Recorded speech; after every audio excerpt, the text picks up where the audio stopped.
विदर्भात 3 नीट परीक्षार्थींची सीबीआयकडून झाडाझडती। नागपूरमधील 2 तर चंद्रपूरमधील एकाची चौकशी। पुण्यातही काही विद्यार्थ्यांची चौकशी। विद्यार्थ्यांच्या घरी सीबीआयनं राबवलं सर्च ऑपरेशन।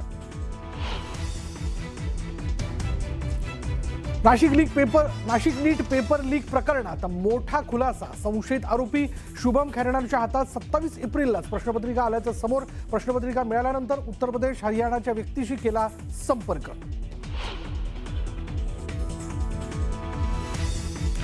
नीट पेपर फुटीचं जाळ राजस्थान ते हरियाणापर्यंत। विद्यार्थ्यांच्या चौकशीतून अखेर फुटलं बिंग। 5 लाखांमध्ये पेपर विकत घेतल्याची दिली होती कबुली। जयपूर, गुरुग्राम आणि नाशिक कनेक्शन उघड।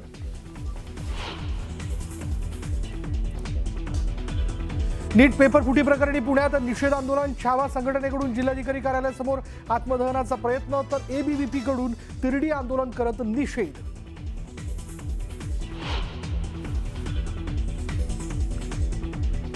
लातूरमध्ये मनसेचं मोठेगावकरच्या कोचिंग क्लास समोर जोरदार आंदोलन। शिवराज मोठेगावकरच्या क्लासवर थेट अंडी फेकून मनसैनिकांकडून तीव्र निषेध। अशोक खरातला ईडी करणार अटक। कोर्टाकडून अशोक खरातला अटक करण्याची ईडीला परवानगी। आज अटक करून उद्या पुन्हा कोर्टात करणार सादर। उपमुख्यमंत्री एकनाथ शिंदे थोड्याच वेळात दिल्लीला जाणार। चार्टर्ड ऐवजी प्रवासी विमानानं शिंदे करणार प्रवास। दिल्ली दौऱ्याचं कारण अद्याप गुलदस्त्यात।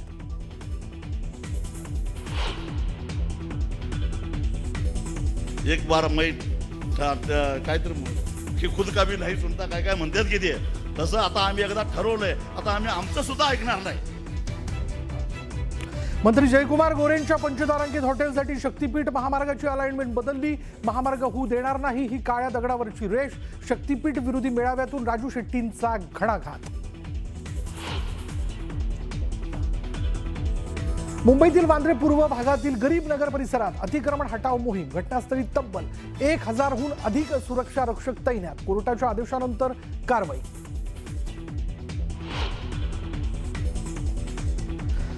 सिंधुदुर्गातील समुद्रात गुलदार युद्धनौका एका बाजूला कलंडली। राज्य सरकारच्या महत्वाकांक्षी सी वर्ल्ड प्रकल्पाला मोठा धक्का। पुरेसा अनुभव नसलेल्या कंत्राटदारांमुळे प्रकल्प अडचणीत। आणि बाबू, नवी मुंबई विमानतळाला दिबा पाटलांचं नाव देण्याबाबतची याचिका सुप्रीम कोर्टानं फेटाळली। कुठल्याही ठिकाणाला नाव देण्याचा अधिकार कोर्टाला नाही म्हणत कोर्टानं केलं स्पष्ट।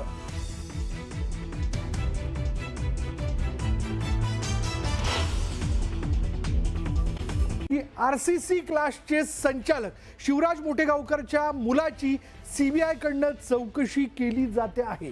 यामध्ये पुण्यातील सीबीआय कार्यालयात सविस्तर चौकशी करण्यात येत असल्याचं कळतंय। यंदा नीट परीक्षा दिलेल्या अल्पवयीन मुलांचीही चौकशी करण्यात येते आणि अल्पवयीन मुलीची ही चौकशी सीबीआयने कसून चौकशी केली आहे।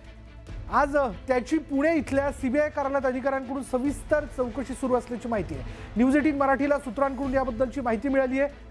आणि यामध्ये जर आपण लक्षात घेतलं की शिवराज मोठेगावकरचा अल्पवयीन मुलगा जो आहे त्या मुलाचीही कसून चौकशी केली जाते। दरम्यान आजही सीबीआयचं पथक लातूरमधील आरसीसी क्लासमध्ये उपस्थित असून विविध कागदपत्रांची आणि संगणकीय माहितीची तपासणी सुरू असल्याचं समजतंय। अधिक माहिती आपण जाणून घेणार आहोत। आमचे प्रतिनिधी शशिकांत पाटील आता या क्षणाला आपल्याबरोबर। शशिकांत, शिवराज मोठेगावकरांचा जो मुलगा आहे त्याची काय यामध्ये चौकशी केली जाते, नेमकं कारण काय? विशाल, पूर्ण आता ह्या नीट पेपर फुटी प्रकरणामध्ये आरसीसीचा शिवराज मोठेगावकर याचं नाव आता पुढे आलेलं आहे। त्यानेच अनेकांना प्रश्नपत्रिका ह्या पुरवल्याचं सिद्ध झालेलं आहे। त्याच्यावरनं सीबीआयनं शिवराज मोठेगावकरला अटकही केली आहे। त्याला 9 दिवसाची सीबीआय रिमांड मिळाली आहे।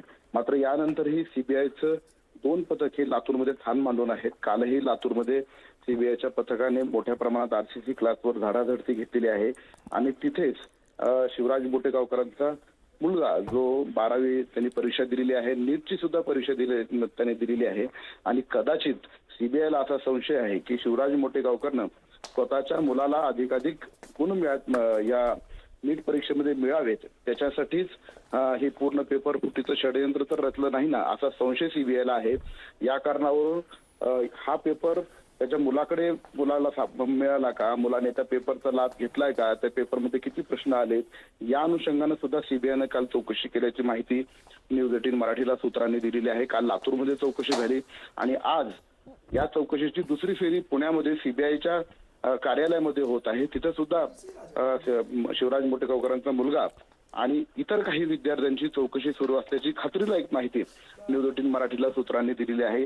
आणि या माहितीच्या आधारे आता जी 9 दिवसाची सीबीआय कोठडी मिळालेली आहे मोटेगावकरची, त्याच्यामध्ये आणखीन काही धागेदोरे याच्यामध्ये सापडतात का? म्हणजे हे काही विद्यार्थी आणि एका विवेक पाटील नावाच्या व्यक्तीला सुद्धा शिवराज मोटेगावकरांच्या मोबाईल मधनं तो क्वेश्चन पेपर जो आहे नीटचा विवेक पाटीलकडे गेलेला आहे. आणखीन एका महिलेकडे तो पेपर गेल्याची सुद्धा माहिती आहे. त्या अनुषंगानं आता चौकशी सुरू आहे आणि यामध्ये आणखीन काही जणांच्या याच्यामध्ये अडकण्याची शक्यता आहे. काही मासे आता गळायला लागण्याची याच्यामध्ये शक्यता आहे. ज्यांना हा नीटचा पेपर विकला गेलेला आहे किंवा त्याच्यापर्यंत हा पोहोचला गेलेला आहे, मग ते धागेदोरे लातूरमध्ये असतील किंवा महाराष्ट्रात इतर ठिकाणी असतील, त्यांची सुद्धा आता सीबीआय कसून चौकशी करत आहे. सीबीआयचं पथक आजही लातूरच्या आरसीसी मोटेगावकर क्लास इथे ठाण बांधून आहे. तिथे सुद्धा संगणकीय माहिती आणि इतर कागदपत्रांची झडती त्या ठिकाणी आजही त्या ठिकाणी सुरू आहे. विशाल, धन्यवाद शशिकांत या सगळ्या तपशिलाबद्दल. तर नीट पेपर फुटी प्रकरणी आजही काही विद्यार्थ्यांची चौकशी केली जाते. पुण्यातल्या सीबीआय कार्यालयात काही विद्यार्थ्यांची सीबीआयकडून तपास पथकांकडून चौकशी करण्यात येते. यात आरसीसी क्लासेस म्हणजेच अटकेत असलेल्या मोटेगावकरच्या काही विद्यार्थ्यांचा देखील समावेश असल्याची माहिती मिळते.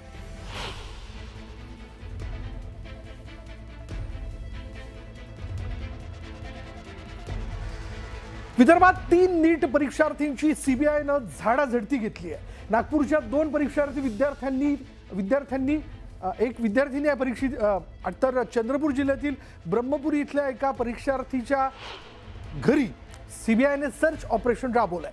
सीबीआयच्या दिल्लीच्या पथकाने नागपूर टीम सोबत 3 परीक्षार्थींच्या घरी हे सर्च ऑपरेशन राबवलंय. यामध्ये नागपूरची एक मुलगी आहे आणि चंद्रपूरचा एक परीक्षार्थी आहे, विद्यार्थी आहे, त्याच्या घरी हे सर्च ऑपरेशन राबवण्यात आलं.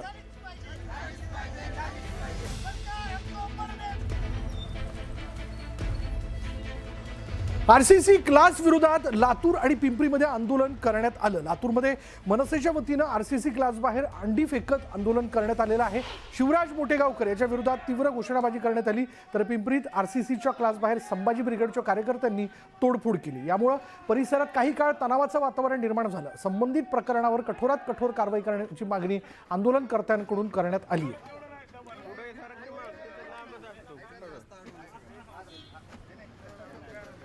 तर नीट पेपर फुटीमुळे सर्वत्र आंदोलनं केली जात आहेत. छत्रपती संभाजीनगर शहरातील आरसीसी क्लासेस समोर एमआयएम पक्षाच्या वतीनं काळं फासून आंदोलन करण्यात आलं. या घटनेनंतर परिसरात तणावाचं वातावरण निर्माण झालं होतं आणि त्यानंतर भाजप युवा मोर्चाच्या पदाधिकाऱ्यांनी घटनास्थळी जोरदार घोषणाबाजी करत निषेध व्यक्त केला. त्यानंतर या भागात पोलीस बंदोबस्त वाढवण्यात आला. तर दुसरीकडे कोल्हापूरमध्ये मोटेगावकरच्या विरोधात शिवसेना उभाठा आक्रमक झाली आहे. कोल्हापुरातल्या आरसीसीच्या मोटेगावकरच्या क्लासवर काळी शाई फेकत शिवसेना उभाटाच्या कार्यकर्त्यांनी आंदोलन केलं.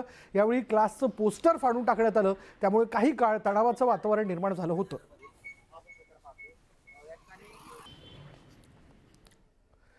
तर नीट पेपर फुटी प्रकरणाचं बिंग कसं फुटलं याची माहिती आता समोर आली आहे. अमित मीणा या विद्यार्थ्याच्या चौकशीतून पुढे देशभरात पसरलेल्या रॅकेटचा उलगडा झाला. नीट पेपर लीक प्रकरणात एसओजी आणि सीबीआयकडून मोठे खुलासे समोर आलेले. दरम्यान या तपासादरम्यान विद्यार्थी अमित मीणा याला ऋषी नावाच्या व्यक्तीचा फोन आला होता. पेमेंट का झाले नाही असा सवाल करत 2027 मध्ये आणखी पैसे कमवून देण्याचं आश्वासनही देण्यात आलं होतं. चौकशीत अमितने 5 लाख रुपयांना पेपर विकत घेतल्याची आणि पुढे तो विकल्याची कबुली दिली. आणि त्यानंतर एसओजीचा तपास जयपूर, गुरुग्राम, हरियाणा आणि नाशिकपर्यंत पोहोचला. तपासात दिनेश बिवाल, विकास बिवाल, यश यादव आणि नाशिकचा शुभम खैरनार याची नावं समोर आली आहेत. पेपर हरियाणातील नेटवर्क मार्फत मिळून राजस्थानच्या सीकर मार्गे इतर राज्यात पोहोचवल्याचा संशय आहे. तसंच पेपर केरळमध्ये शिकणाऱ्या एका MBBS विद्यार्थ्यापर्यंत पोहोचल्याचा दावा तपास यंत्रणांनी केला. विद्यार्थिनींना परीक्षेत तेच प्रश्न दिसल्यानंतर हा प्रकार उघड झाला. आता व्हॉट्सअप, टेलिग्राम ग्रुप्स आणि आर्थिक व्यवहारांची सखोल चौकशी सुरू आहे.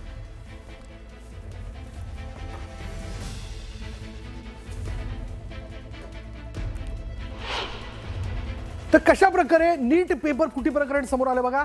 सीकरमधील विद्यार्थ्यानं मित्राला पेपर पाठवला. दुसऱ्या विद्यार्थ्यानं तोच पेपर एमबीबीएस विद्यार्थ्याला पाठवला. एमबीबीएस विद्यार्थ्यानं 2 मे रोजी पेपर वडिलांना पाठवला. सीकरमध्ये ती व्यक्ती गर्ल्स हॉस्टेल चालवत होती. हॉस्टेलमधील मुलींना तो पेपर देण्यात आला. परीक्षेत तेच प्रश्न आल्यानंतर ती व्यक्ती घाबरली. त्यानं शिक्षक शशिकांत सुथार यांना माहिती दिली. गुरुकृपा कोचिंगच्या संचालकांना माहिती देण्यात आली.